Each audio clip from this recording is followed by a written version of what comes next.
With our 4 corners complete and our 3 arms of the cross complete, our next step is to begin working our way out from the center.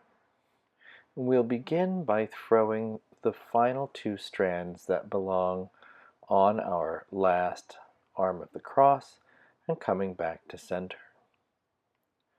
Once we reach the center, then we'll begin to whip our way back out until we reach the level of the first circle that we have to work around the center.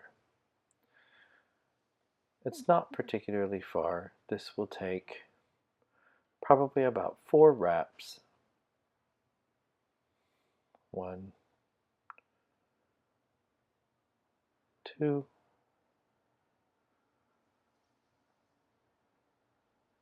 3,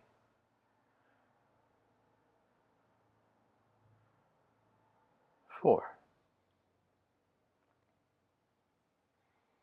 And maybe one more for good measure.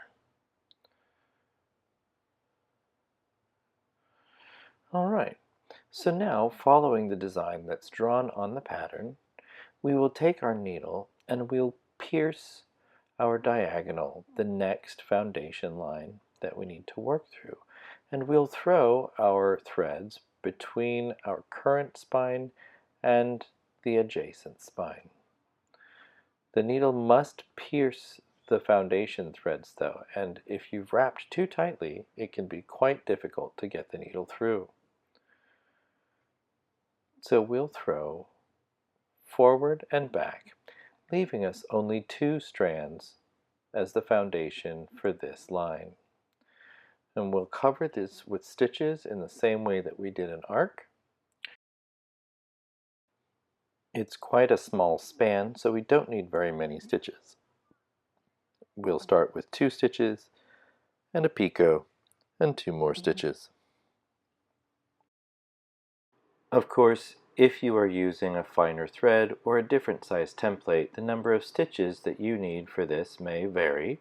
So again, just work your way halfway across the arc, make your picot, and work your way across the remaining portion of the arc, and then move on to the next.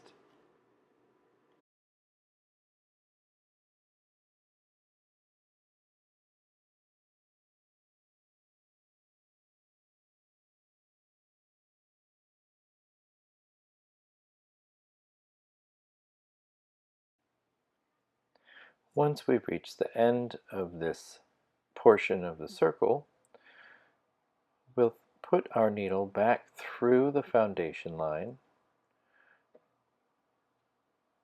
and throw forward to the next foundation line.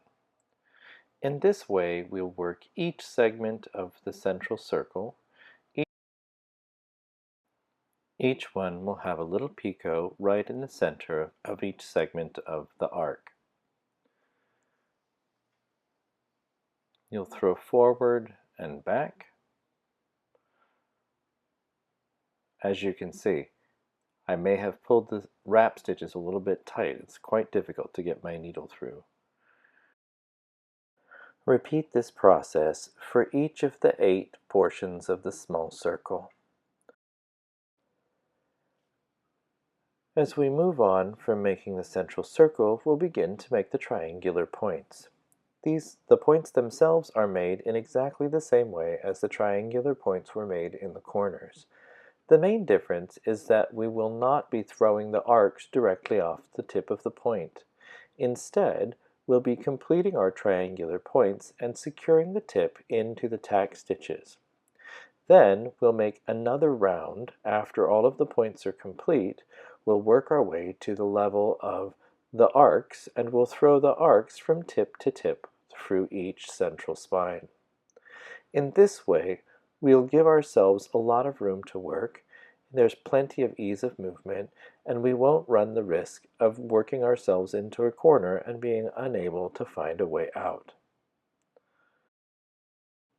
As a reminder, when you work these triangular points, or in fact, any portion of detached buttonhole stitch, you want to make sure that you keep your stitches nice and loose. That way, your needle has room to penetrate each one, and there's plenty of space for extra thread to be inserted between the stitches. If your stitches are too tight for detached buttonhole stitch, as you work across the row, it will become increasingly difficult to get your needle into each stitch. You must leave this extra space in order to work efficiently and smoothly and for your stitches to lie well.